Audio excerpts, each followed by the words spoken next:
మనం బలలో పాలు పొందక మునుపు దేవుని వాక్యములో నుంచి సంఖ్యాకాండము 17వ అధ్యాయం. సంఖ్యాకాండము 17వ అధ్యాయము 13 వచనాలు ఉన్నాయి. మార్చి చదువుకుందాం. యెహోవా మోషేకు ఎలాగు సెలవిచ్చెను,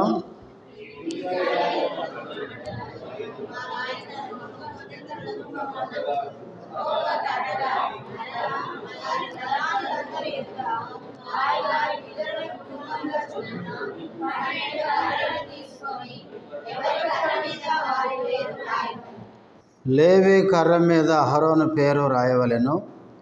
ఏలయనగా పితరుల కుటుంబముల ప్రధానునికి ఒక్క కర్రయే ఉండవలెను.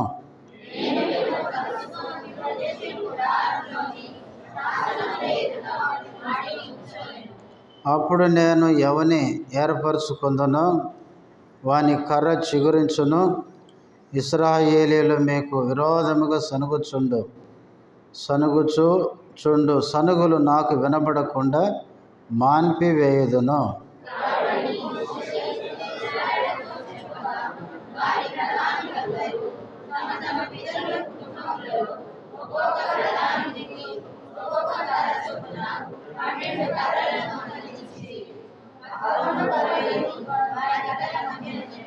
మోషే వారి కర్రలను సాక్ష్యపు గుడారములో యెహోవా సన్నిధిని ఉంచెను.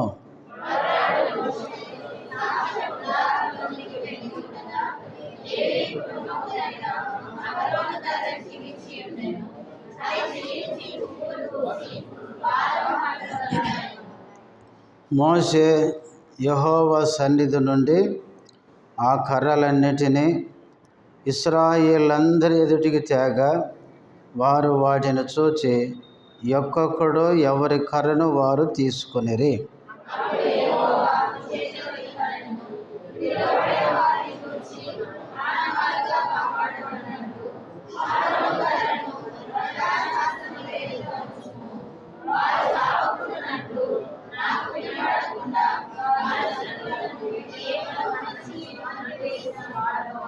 అప్పుడు యెహోవా మోషేకు ఆజ్ఞాపించినట్లు అతడు చేసెను. అలాగుననే చేసెను.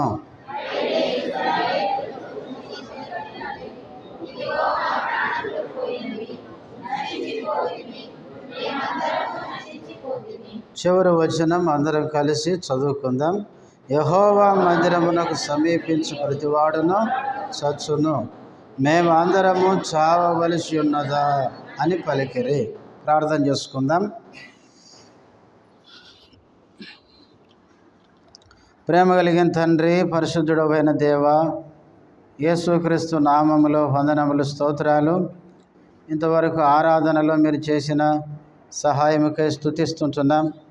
బలలో పాలు పొందక మునుపు చదవబడిన వాక్య భాగంలో నుంచి మాతో మాట్లాడుతూ రండి. నీ వాక్యములో నీ మెల్లనైన స్వరాన్ని వినే చెవులు మాకు దయచేయండి. నీ దాసుడు బలహీనుడు, సిలువ చాటున మరుగుపరచండి. నీ నామ మహిమార్థమే నీ దాసును వాడుకొనండి.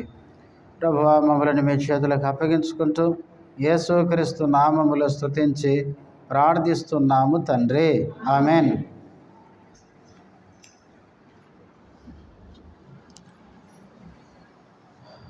మనము సంఖ్యాకాండ ధ్యానాలు మనం చేస్తున్నాం. ఇప్పటికే 16 అధ్యాయాలు మనము పూర్తి చేసుకొని ఈ దినమున 17వ అధ్యాయంలో ప్రవేశిస్తున్నాం. గత వారాల్లో మనము 16వ అధ్యాయంలో మనం చెప్పుకుంటూ వచ్చాం. కోరాహు, దాతాను, అబీరాము వారి సమూహము మోషే అహరోనులకు విరోధంగా వారు తిరుగుబాటు చేస్తూ వచ్చారు అని. కోరాహు ఆ సమూహము దేవుడు మిమ్మల్నే ఎన్నుకున్నాడా? సమాజంలో ఉండే ప్రతివాడు పరిశుద్ధుడే అని మాట్లాడుతూ వచ్చారు. అందుకే దేవుడు ఇప్పుడు 17వ అధ్యాయంలో ఏం చెప్తున్నాడంటే, నేను ఎవరిని ఎన్నుకున్నాను ఇప్పుడు నేను స్పష్టంగా తెలియజేస్తాను అనే దానికి ఇక్కడ ఏం చెప్పాడో మనం చూస్తున్నాం. చూడండి 17వ అధ్యాయం మొదటి నుంచి. యెహోవా మోషేకు ఈలాగు సెలవిచ్చెను, నీవు ఇశ్రాయేలీయులతో మాట్లాడి వారి యొద్ద ఒక్కొక్క పితరుల కుటుంబమునకు ఒక్కొక్క కర్ర, అనగా వారి ప్రధానులందరి యొద్ద వారి వారి పితరుల కుటుంబముల చొప్పున 12 కర్రలను తీసుకుని ఎవరి కర్ర మీద వారి పేరు వ్రాయము. దేవుడు మోషేతో చెప్తున్నాడు, ఇశ్రాయేలు కుటుంబముల ప్రధానుల యొద్ద నుంచి ఒక్కొక్క గోత్రానికి ఒక ప్రధాని చొప్పున ఒక కర్ర తీసుకో అని చెప్తున్నాడు. ఆ కర్ర మీద ఆ గోత్ర ప్రధాని యొక్క పేరు వ్రాయాలి అని చెప్పినాడు. ఇప్పుడు 3వ వచనం, లేవి కర్ర మీద లేవి కర్ర మీద ఎవరి పేరు రాయాలంటే అహరోను పేరు రాయాలి అని చెప్పినాడు. అలా మోషేతో చెబితే ఇప్పుడు మోషే వెళ్ళి ఏం చేశాడు? ప్రజలతో చెప్పినాడు. ప్రజలతో చూడండి 6వ వచనం, కాబట్టి మోషే ఇశ్రాయేలీయులతో చెప్పగా వారి ప్రధానులందరూ తమ తమ తమ పితరుల కుటుంబములలో ఒక్కొక్క ప్రధానునికి ఒక్కొక్క కర్ర చొప్పున 12 కర్రలను అతనికి ఇచ్చిరి. అహరోను కర్రను వారి కర్రల మధ్య నుండెను. దేవుడు మోషేతో చెప్పాడు. మోషే వెళ్ళి ఇశ్రాయేలు ప్రజలకి చెప్పాడు. వాళ్ళు దేవుడు చెప్పినట్లే 12 కర్రలు తీసుకొని వచ్చారు. వాస్తవంగా ఏం చేయాలి ఇశ్రాయేలు ప్రజలు చెప్పండి? అది అంతెందుకులేండి, ఎందుకంటే మా కళ్ళ ముందే కనపడింది కదా. ఏం కనపడింది? కోరాహు వారి సమూహానికి జరిగింది మేము కళ్ళారా చూసాం కదా. 250 మందిని అగ్ని కాల్చేసింది కదా. కోరాహు, దాతాను, అభిరాములు సజీవంగా భూమిలోకి కుంగిపోయారు కదా. తిరుగుబాటు చేసి సనిగితే వాళ్ళ మధ్య తెగులు పుట్టింది కదా. వీటన్నిటిని బట్టి మాకేమర్థమైంది? మోషే అహరోనులను దేవుడు ఎన్నుకున్నాడు, వద్దులేండి అనాలి కదా. కానీ వీళ్ళు మళ్ళీ కర్రలు చేస్తున్నారంటే అర్థం ఏంటి? ఇన్ని జరగగా కూడా వీళ్ళ వంకర బుద్ధి పోలే, వీళ్ళ బుద్ధులు మారలేదు. ఈ దినాల్లో చాలామంది ఎట్లుంటారంటే సావు ముందుకు వచ్చినా ఏం చేస్తారు? నా బుద్ధి మారదు అన్నట్టు ఉంది. సావునైనా చేస్తా కానీ మోషే అహరోనులు నాయకులు దేవుడు ఎన్నుకున్న వారిని ఒప్పుకునే మనసు వాళ్ళకు వస్తలేదు. ఈనాడు కూడా అంతే. ఈనాడు కూడా మనుషులు ఎట్లున్నారంటే దేవుడు ఎన్నుకున్న వారు ఉన్నారు, సమాజం ఉంది. కానీ దేవుడు ఎన్నుకున్న వారిని కళ్ళ ముందు కనపడుతున్నా కూడా కానీ ఒప్పుకునే మనుషులకు రావడం లేదు. వాళ్ళు కర్రలు తీసుకుని వస్తున్నారంటే అర్థం ఏంటంటే ఇంత జరిగింది చూసి కూడా మోషే అహరోనులు దేవుడు ఎన్నుకున్న నాయకులను ఒప్పుకునే మనసు రావడం లేదు. అయితే వాళ్ళు తీసుకుని వచ్చారు. తీసుకొచ్చిన కర్రలు ఏం చేశాడంటే మోషే, ఇప్పుడు 7వ వచనం చదవండి. మోషే వారి కర్రలను సాక్ష్యపు గుడారములో మోషే ఆ కర్రలు తీసుకొని వెళ్ళి ఏం చేశాడు? సాక్ష్యపు గుడారం అంటే ప్రత్యక్షపు గుడారములో మందసం ఎదుట 12 కర్రలు పెట్టాడనమాట. ఇక్కడ పెడితే ఏం జరిగింది? ఇప్పుడు 8వ వచనం. మరునాడు మోషే సాక్ష్యపు గుడారములోనికి వెళ్ళి చూడగా లేవి కుటుంబముదైన అహరోను కర్ర చిగిర్చి ఉండెను. అది చిగిర్చి పువ్వులు పోసి బాదపు పండ్లు గలదాయను. ముందే దేవుడు చెప్పినాడు ఈ మాట.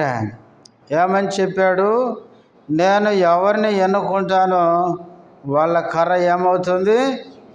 చిగురించి పువ్వులు పోసి ఏమవుతుంది? బాదపు పండ్లు కాస్తాయి. వారినే నేను ఎన్నుకున్నాను. 5వ వచనం చదవండి ఇప్పుడు. అప్పుడు నేను ఎవరిని ఏర్పరచుకుందునో వాని కర్ర ఏమవుతుంది? చిగురించును. ఇశ్రాయేలీయులు మీకు విరోధముగా సనుగుచుండు సనుగులు నాకు వినబడకుండా మాన్పివేదును. దేవుడు మోషేతో ముందే చెప్పినాడు, ఈ 12 కర్రలు తీసుకెళ్ళి అక్కడ పెట్టిన తర్వాత నేను ఎవరిని ఎన్నుకొందునో ఆ ఒక్క కర్రకి ఏమొస్తాయి? చిగురు వస్తుంది, పువ్వులు వస్తాయి, ఫలాలు వస్తాయి. నేను ఎన్నుకున్న వారిని అట్లా గుర్తు చూపిస్తానని దేవుడు మోషేతో చెప్పాడు. ఈ 12 కర్రలు తీసుకెళ్ళి ప్రత్యక్షపు గుడారములో దేవుని సన్నిధిలో ఉంచగా మరునాడు వచ్చి మోషే చూసేసరికి ఏమైంది? 12 కర్రల్లో 11 ఒట్టి కర్రలే అయిపోయినాయి. అహరోను కర్ర ఏమైందంటే చిగురించింది, పువ్వులు పూసాయి. ఒక్క రాత్రిలోనే పండ్లు, బాదపు పండ్లు వచ్చాయంట. వస్తే అట్లా దేవుడు చేసిన అద్భుతం అది. ఆ విధంగా చేశాడు. చేసిన తర్వాత ఇప్పుడు 9వ వచనం చదవండి. మోషే యెహోవా సన్నిధి నుండి ఆ కర్రలన్నిటినీ ఇశ్రాయేలందరి ఎదుటికి తేగా వారు వాటిని చూసి ఒక్కొక్కడు ఎవరి కర్రను వారు తీసుకొనేరు. ఎంత సిగ్గొచ్చింటుందో. నేను అనుకుంటే ఈ కర్రలు మోషేకి ఇచ్చిన తర్వాత పొరపాటున నా కర్రే చిగురించవచ్చు అనుకున్నారే వీళ్ళు. ఎట్లా చిగురుస్తుంది చెప్పండి? అవి ఉన్నది దేవుని సన్నిధిలో. ఎవరిని ఎన్నుకున్నానో వారి కర్రే చిగురిస్తుందని చెప్పింది దేవుడు. అట్లా చెప్పింది దేవుడు. అనుకున్న వాళ్ళ కర్రలల్లా చిగురిచేటట్లు చేస్తాడా? వీళ్ళు అనుకున్నారేమో పొరపాటు నాదే చిగురుస్తుందేమో అనుకున్నారేమో. కానీ 9వ వచనానికి వచ్చేసరికి మోషే ఆ కర్రలు తీసుకొని వచ్చాడు. ఇశ్రాయేలందరూ ఎదుట ఒక్కొక్కరిని పిలిచి, ఇదిగో నీ కర్ర అంటే ఏమైంది చెప్పండి? ఎందుకు ఈ బాధ? ఆ కర్రలు తీసుకుంటే చిగురించలేదా? నా కర్ర ఉట్టిదేనా? ఎందుకు ఈ బాధ? ఎంత అవమానం, ఎంత సిగ్గు. 11 కర్రలు ఉత్తదే, ఏమీ లేదు, ఒట్టిగాడ పెట్టి తీసి ఇచ్చినారు అంతే. కానీ అహరోను కర్ర ఏమైంది?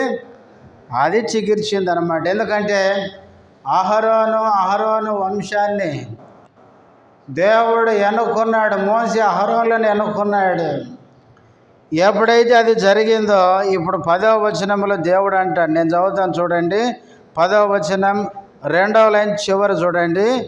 అహరోను కర్రను మరలా శాసనముల ఎదుట ఉంచుము. దేవుడు మోషేతో చెప్తున్నాడు, 11 రిటర్న్ ఇచ్చేయి, కానీ మళ్ళీ అహరోను కర్ర తీసుకుని ఆడబెడతావు, మరలా శాసనములు ఎదుటే ఉంచు. ఎందుకు అది ఉంచాలా? 10వ వచనం మొదటి నుంచి చూడండి. అప్పుడు యెహోవా మోషేతో ఇట్లా, నేను తిరగబడిన వారిని గూర్చి ఆ కర్ర అందరికీ ఏంటి?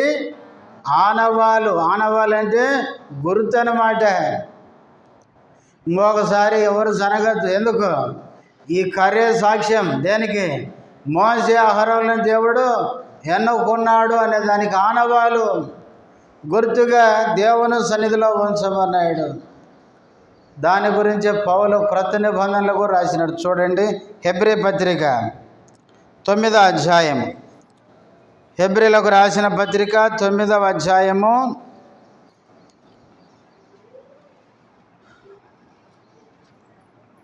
3వ వచనము నుంచి చూడండి. 2వ చెరకు ఆవల అతి పరిశుద్ధ స్థలమును గుడారం ఉండెను. అందులో సువర్ణ ధూపార్తియు అంతటను బంగారు రేకులతో తాపబడిన నిబంధన మందసమును ఉండెను.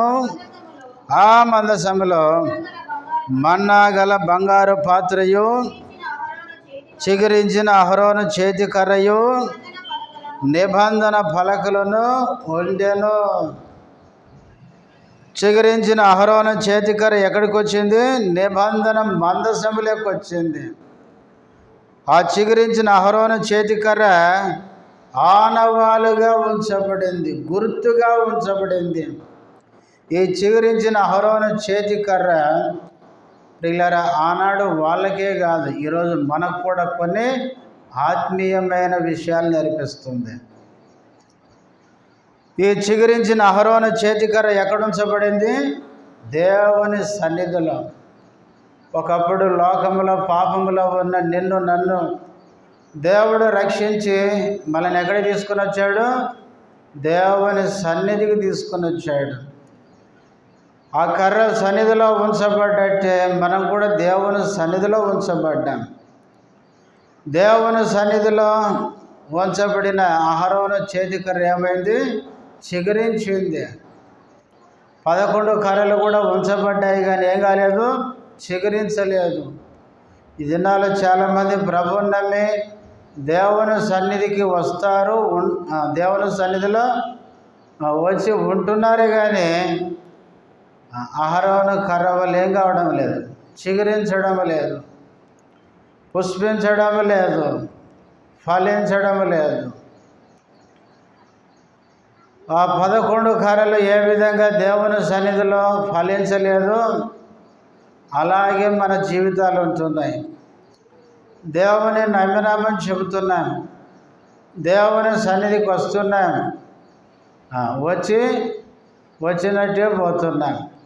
కర్రలు ఉంచబడి ఉంచిన ప్రకారమే తీసినట్టు దేవుని సన్నిధికి వచ్చినట్టే ఉండిపోతున్నాం. అహరోను కర్ర వలె మన జీవితంలో చిగురించాలి. ఒక విశ్వాసి దేవుని సన్నిధిలో ఉండి ఏం కావాలి? చిగురు పెట్టాలి. 92వ కీర్తన 12వ వచనం చదవండి. 92వ కీర్తన.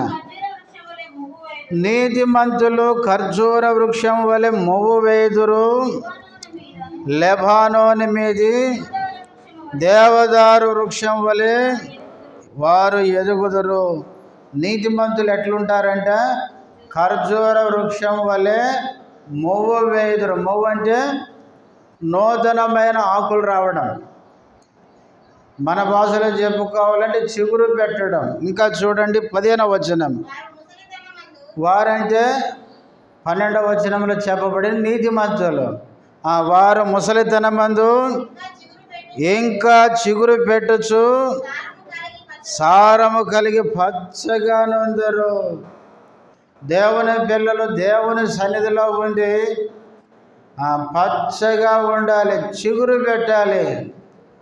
చిగురు అనేది ఏం చూపిస్తుంది?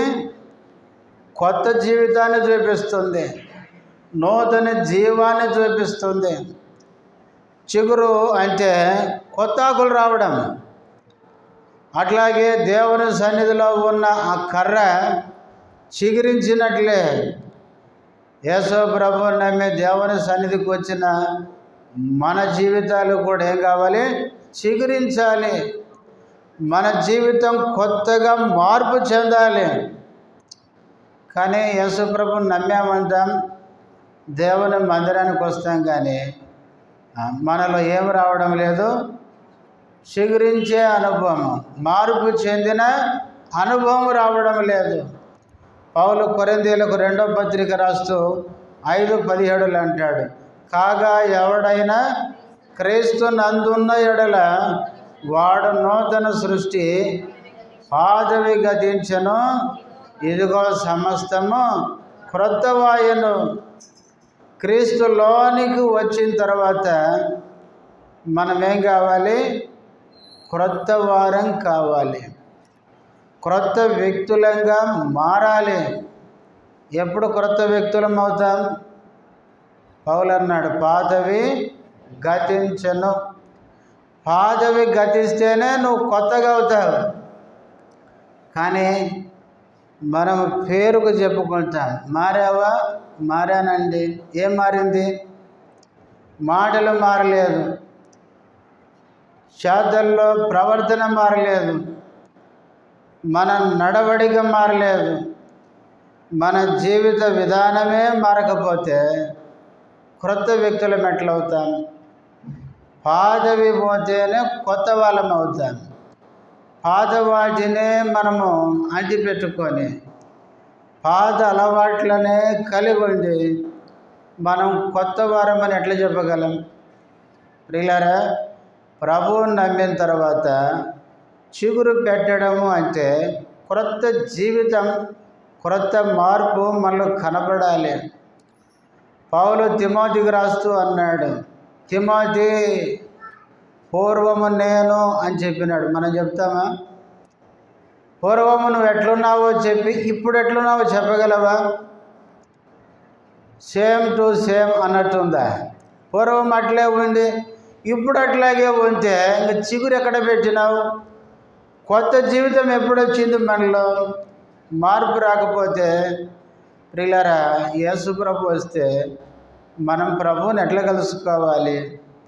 ప్రభువు మనల్ని రక్షించిన ఉద్దేశం ఏంటో తెలుసా? మనం ఆయన ఎదుట నిలబడినప్పుడు అంటే మనం ఎట్లా కనపడాలి? పరిశుద్ధులంగా, నిర్దోషులంగా, నిష్కల్మషులంగా కనపడాలంట. మనలో ఏ మడత, మచ్చ, డాగు కనపడకూడదు అంట. మరి అది ఎప్పుడు వస్తుంది? ఇంకా అందుకనే దేవుని సన్నిధిలో ఉంచబడిన అహరోను చేతికర్ర చిగురించింది. చిగురు అనేది నూతన జీవాన్ని, నూతన జీవితాన్ని చూపిస్తుంది. నేను ప్రభువుని నమ్మిన తర్వాత మన జీవితం నూతనంగా మారాలి. క్రొత్త జీవితం లోకం మనలో చూడాలి. లోకస్తులు మనల్ని చూసి చెప్పాలి, వీళ్ళు క్రీస్తు నమ్మకం ముందు వీళ్ళు వేరే వాళ్ళండి, నమ్మిన తర్వాత అసలు ఎట్లా మారినరో నాకు అర్థం కాలేదండి అని చెప్పాలి. అట్లా కాకుండా వీళ్ళు చర్చికి పోతారు కానీ అంటే వచ్చింది పెద్ద గోని, కానీ పోయిందంట గోని. కొన్నిసార్లు చెప్తుంటారు, మా వాడు మంచోడే కానీ పెళ్లి సంబంధాలు కూడా చెప్తుంటారు. ఆ గాని వచ్చిందంటే గుర్తుపెట్టుకోండి, మావాడు మంచోడే కానీ, మా అమ్మాయి మంచిదే కానీ, మావాడు బాగానే చదువుకున్నాడు కానీ ఎందుకు వచ్చింది మరి చదువుకుంటే? ఇక గాని రావద్దు. అందుకనే బైబిల్లో గాని అనే మాట ఆర్ఆర్కే మూర్తి గారు చెప్తుంటాడు. గాని అనే మాట, అయితే అనే మాట వస్తే అక్కడేదో సంథింగ్ రాంగ్ అంటాడు ఆయన. ఏదో పొరపాటు జరిగింది. అక్కడి నుంచి చెప్పే మాటలన్నీ కానీ లోపాలే వస్తాయంట. ప్రభువుని నమ్మిన తర్వాత కొత్త వ్యక్తులంగా మారాలి. మన జీవితం నూతనంగా మార్చబడాలి. ప్రియులారా, అహరోను చేతికర్ర చిగురించింది. నేను చిగురు పెట్టిన అనుభవానికి రావాలి. దేవుని సన్నిధికి వచ్చి సన్నిధిలో ఉండి నూతన మార్పు, క్రొత్త జీవితం మనకు రావాలి. మనల్ని చూసినప్పుడు వీరు కొత్త వ్యక్తులుగా మారారని ఇతరులు చెప్పుకోవాలి. పౌలు తిమోతికి రాసేటప్పుడు అన్నాడు, ఏమని? పూర్వము నేను దోషకుని, హింసకుని, హానికరుణ్ణి, అయితే నేను తెలియక చేశాను కాబట్టి యేసు ప్రభు నన్ను కనికరించాడు. ఇప్పుడు హాని చేసేవాడు హాని చేసినా ఎవరిని ఏమంటలేడు. సౌలు ఎంత మూర్ఖుడంటే ఆనాడు క్రైస్తవ సంఘానికంట సౌలు వస్తున్నాడు అంటే వీళ్ళకి నిద్ర పట్టేదంట, అంత భయంకరుడు. మరణం వరకు హింస పెట్టేవాడు. ఎంత దుర్మార్గుడు చూడండి. అట్లాంటి వ్యక్తి అననీయాని ఏమన్నాడు? దమస్కులో ఉన్న అననీయకి ప్రభు ప్రత్యక్షమై ఫలాని చోట సౌలు అనే తార్సువాడు ఉన్నాడంటే, అబ్బో వాని దగ్గరికి నేను పోను, ఎందుకంటే వాడు సంఘాన్ని హింసిస్తున్నాడని నేను విన్నాను అని ప్రభుకే చెప్పినాడు అననీయ. అంత భయం. అట్లాంటి సౌలు ప్రియులారా ప్రభువుని నమ్మిన తర్వాత జీవితం అంతా మారిపోయింది. అట్లాంటి మార్పు మనలో కనపడాలి. క్రీస్తుని నమ్మక పూర్వము, క్రీస్తుని నమ్మిన తర్వాత అనే 2 జీవితాలు మనలో కనబడాలి. నమ్మకం ముందు ఎట్లున్నామో ఇప్పుడు అట్లే ఉంటే చిగురు పెట్టిన అనుభవం మనకి ఇంకా రాలేదని అర్థం. తర్వాత కర్రకి ఏమొచ్చిందంటే పువ్వులు వచ్చాయంటే, ఒక చెట్టుకు పువ్వులు ఎప్పుడు వస్తాయి? చెట్టు పెరిగినప్పుడు దానికి పువ్వులు వస్తాయి, పూతలు వస్తాయి. చూడండి, పరమగీతాల్లో సోలమితో ఒక మాట అనింది. పరమగీతములో 2వ అధ్యాయం 15వ వచనం,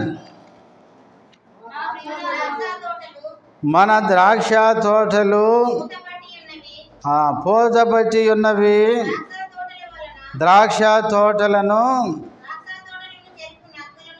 చెరుపు నక్కలను పట్టుకొనుడి. చాలే.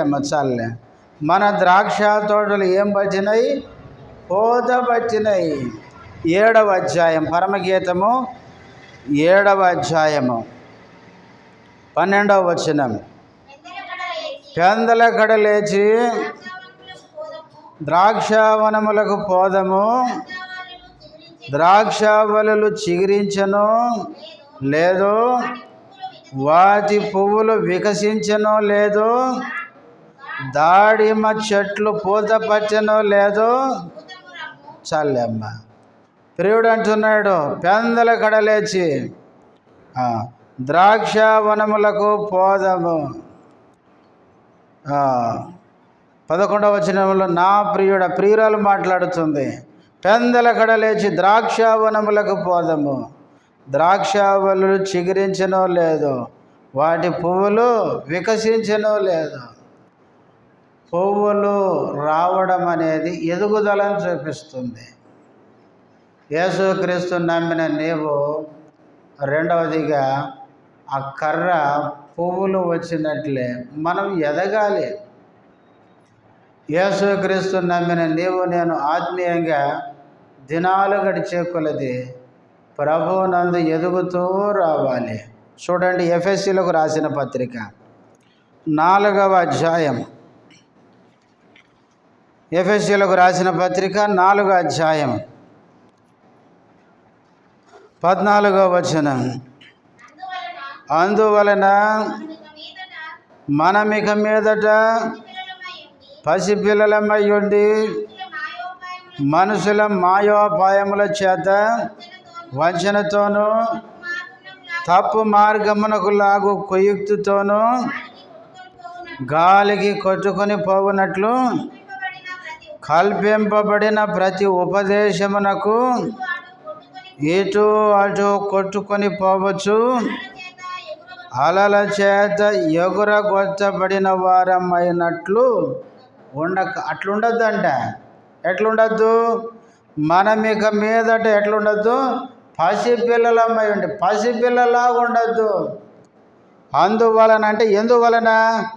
13వ వచనములు అంటాడు, పరిశుద్ధులు సంపూర్ణులగునట్లు క్రీస్తు శరీరము క్షేమాభివృద్ధి చెందుటకును పరిచర్య ధర్మము జరుగుటకును ఆయన కొందరిని అపోస్తలులను గాను, కొందరిని ప్రవక్తలను గాను, కొందరిని సువార్తికులను గాను, కొందరిని కాపరులను గాను, ఉపదేశకులు గాను నియమించును అని తర్వాత అందువలన అన్నాడు. సంఘానికి దేవుడు పరిచర్య చేసే పరిచారకుల్ని ఇచ్చాడు, అపోస్తలుని ఇచ్చాడు, ప్రవక్తల్ని ఇచ్చాడు, కాపరులను ఇచ్చాడు, ఉపదేశకులను ఇచ్చాడు, సువార్తికులను ఇచ్చాడు. అందువలన అంటే ఆ పరిచారకులను సంఘానికి ఇచ్చినందువలన ఇప్పుడు మనం ఎట్లుండొద్దు? పసిపిల్లల్లాగా ఉండొద్దు. పసిపిల్లలు ఎట్లుంటారంటే ఆ వచనంలో చెప్తాడు 14లో, మనుషుల మాయోపాయముల చేత వంచనతోనూ తప్పు మార్గమునకు లాగు కుయుక్తితోనూ గాలికి కొట్టుకొని పోవునట్లు కల్పింపబడిన ప్రతి ఉపదేశమునకు ఇటు అటు కొట్టుకొని పోవచ్చు. పిల్లలు ఎట్లుంటారంటే చెప్పే ప్రతి మాట నమ్ముతారు కదా. చిన్నపిల్లలకి ఏమి తెలుసు? అనగనగనగా ఒక అడవి అంటే అంటారు వాళ్ళకు అడవిలో ఒక మేక ఉండేది అంటే అని కొడతారు వాళ్ళు. ఆ మేక పెద్ద డూప్లెక్స్ ఇల్లు కట్టుకుంది అంటే కట్టుకుందేమో అనుకుంటారు వాళ్ళు. అరే మేక ఏంది ఇల్లు కట్టుకోవడం ఏంది అని అనుకోరు. ఇల్లు కట్టుకుంది అనేసరికి కట్టుకుంది. అది 2 పిల్లల్ని పెట్టుకుంది అంటే పైన ఒక పిల్లని ఉంచింది, కింద ఒక, ఇవన్నీ నమ్ముతారు వాళ్ళు చెప్తే. ఎందుకంటే చిన్న పిల్లల మనసు ఏంటంటే చెప్పింది వాళ్ళు నమ్మి మోసపోయే మనసు వాళ్ళకు ఉంటుంది. ఎందుకంటే చిన్నపిల్లలకి సత్యమేందో అసత్యమేందో ఎరిగే ఆ యొక్క స్థాయి వాళ్ళకు ఉండదు. ఈ దినాల్లో కూడా చాలామంది చిన్నపిల్లల్లాగే ఉన్నారు. ఎంతకాలమైన మందిరానికి వచ్చి దేవుని వాక్యాన్ని విని ఆత్మీయంగా ఎదగడం లేదు. ఎంతకాలం ఉన్న చిన్న పిల్లల మనసు. వాళ్ళు ఆడ స్పెషల్ మీటింగ్ పెట్టారంటే పోతారు. ఆడేమంటారు, సార్ నా నెత్తిని చేయబెట్టు సార్. ఏం పెట్టాలి? నెత్తిని చేయి, పెద్ద గుండు పెట్టాలి. చేయబెట్టి ప్రార్థన చేస్తే ఏమొస్తుంది? నువ్వు చేసుకుంటే రాదా? ఆ చేయి నెత్తిన పెడితేనే కొంచెం హాయిగా ఉంటుంది. ఇవన్నీ అటు ఇటు కొట్టుకుని పోయే ఆలోచనలు అంతే. గుర్తుపెట్టుకోండి, చిన్న పిల్లల నుంచి మనం ఎదగాలి రోజు రోజుకి. అందుకే యోహాను రాసిన మొదటి పత్రికలో యోహాను అంటాడు, 3 పదాలు ఉపయోగిస్తాడు. చిన్న పిల్లలారా అంటాడు. తర్వాత యవ్వనులైన మీరు బలవంతులు, దేవుని వాక్యము మీలో ఉన్నది అంటాడు. తర్వాత పెద్దలారా మీకు వ్రాయిచున్నాను.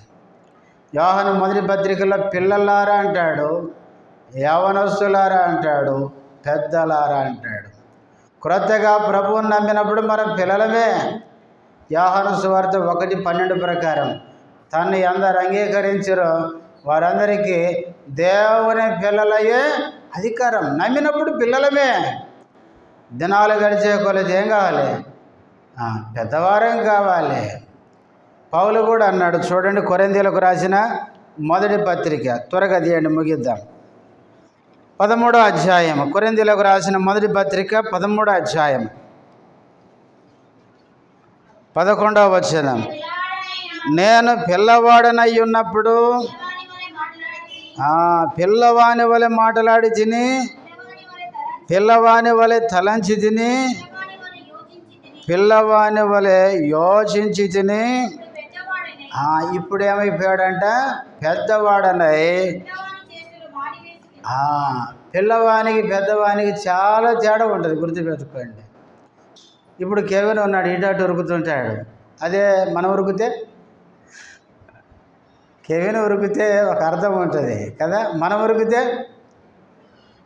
మనం చేయి పైకి పెట్టి, కాలు పైకి పెట్టి, తలకాయ కింద పెట్టి, పడుకో 2 కాళ్ళు పైకి పెట్టి ఇటు చేసినాం అనుకోండి మందిరంలో. పెద్దవాళ్ళు చేస్తే ఎట్లుంటుంది?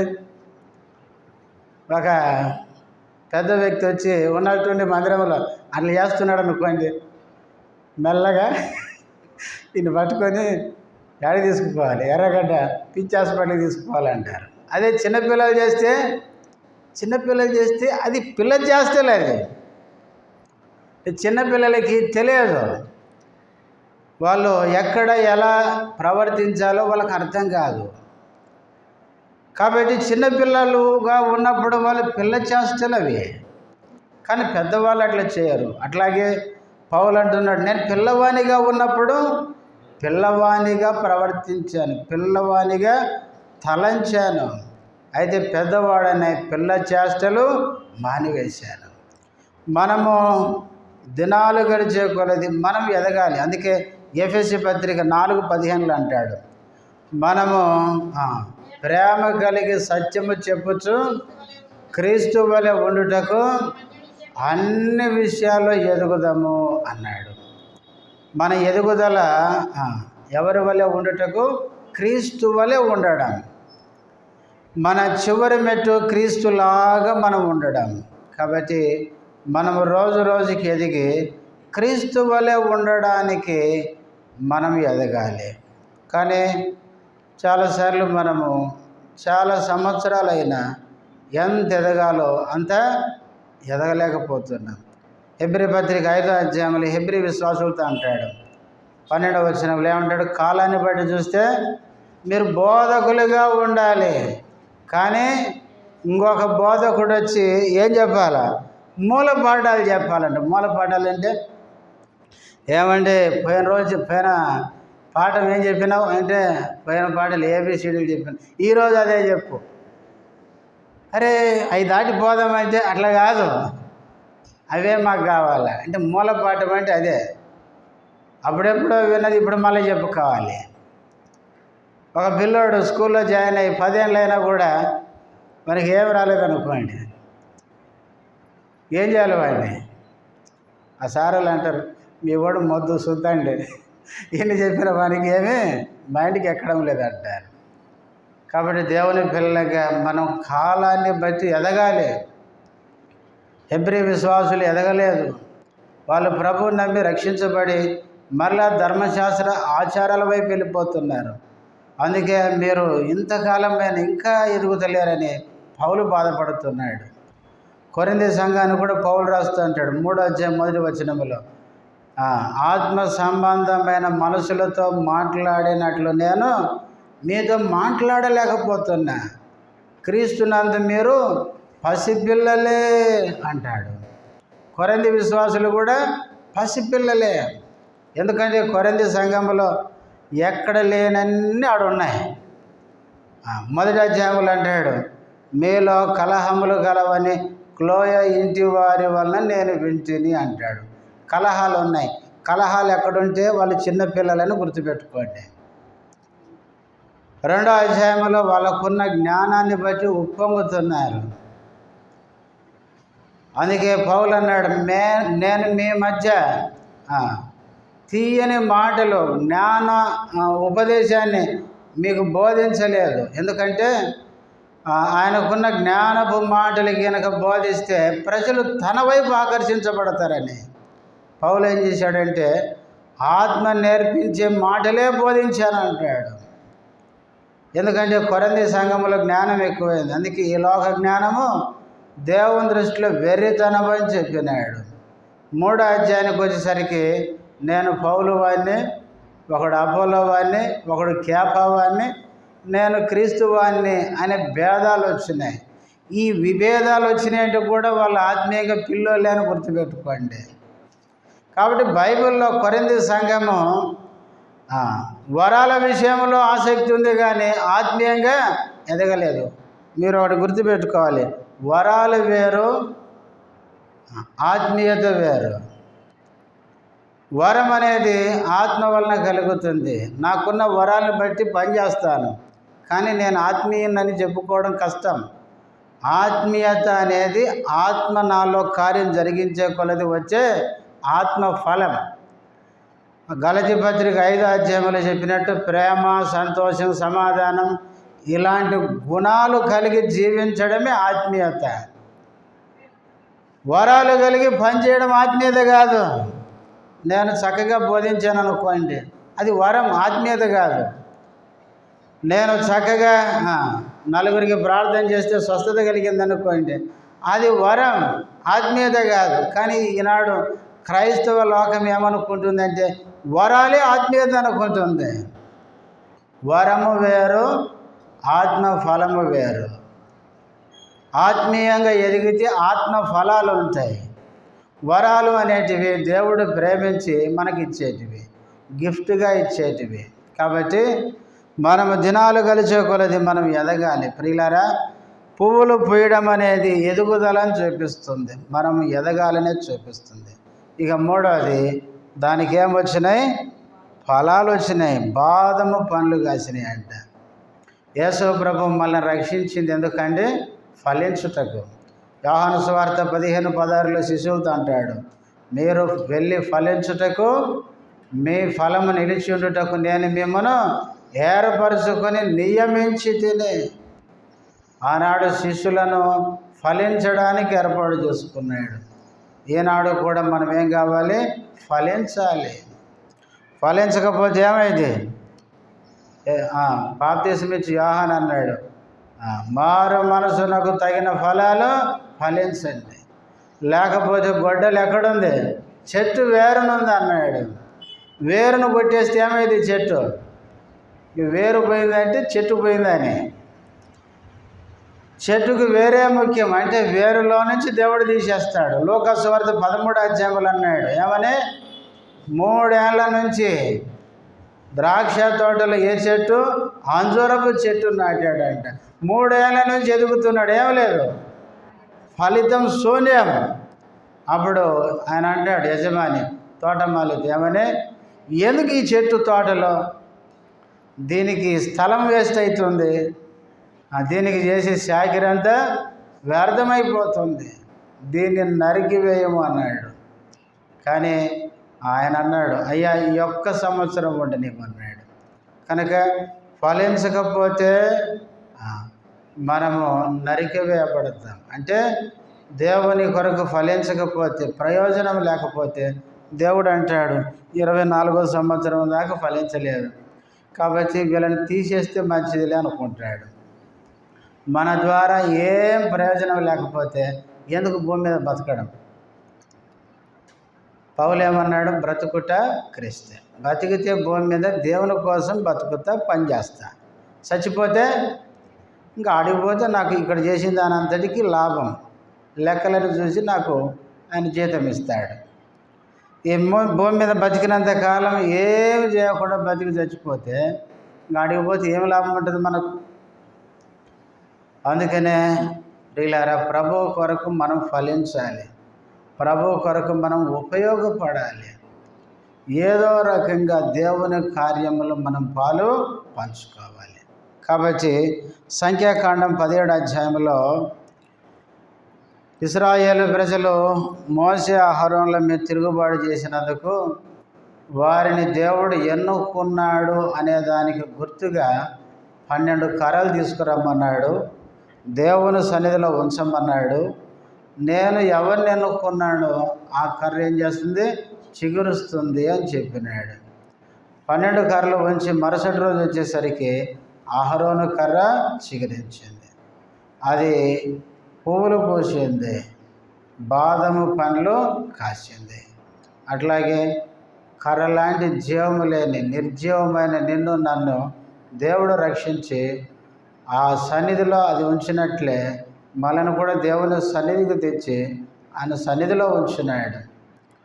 మనము ఆ జీవము లేని కర్ర చిగురించినట్లే ఒకటి మనం దేవుని సన్నిధిలో చిగురించాలి, అంటే నూతన జీవాన్ని పొంది నూతన జీవితాన్ని జీవించాలి. రెండవదిగా అది పుష్పించినట్లే మనము ఆత్మీయంగా ఎదగాలి. తర్వాత అవి ఫలించినట్లే మనం కూడా ఫలాలు ఇవ్వాలి. ప్రభువుకు ఏ ఫలితం లేకపోతే ప్రభు అంటాడు, ఈ చెట్టును నరికివేయమన్నట్లు మనను కూడా భూమి మీద నుంచి తీసేస్తాడు. ఎంత నష్టమో చూడండి. కాబట్టి ఇంతవరకు దేవుడు సజీవులనుగా ఉంచాడు. ఇంకెంతకాలం భూమి మీద ఉంటామో మనకు తెలియదు. ఉన్న కొంతకాలమైన దేవుని కొరకు జీవించి ఆ తర్వాత మనం ఈ లోకయాత్ర ముగించుకొని ప్రభు దగ్గరికి వెళ్ళడానికి మనము సిద్ధపడాలి. మోకరించండి, ప్రార్థన చేసుకుందాం.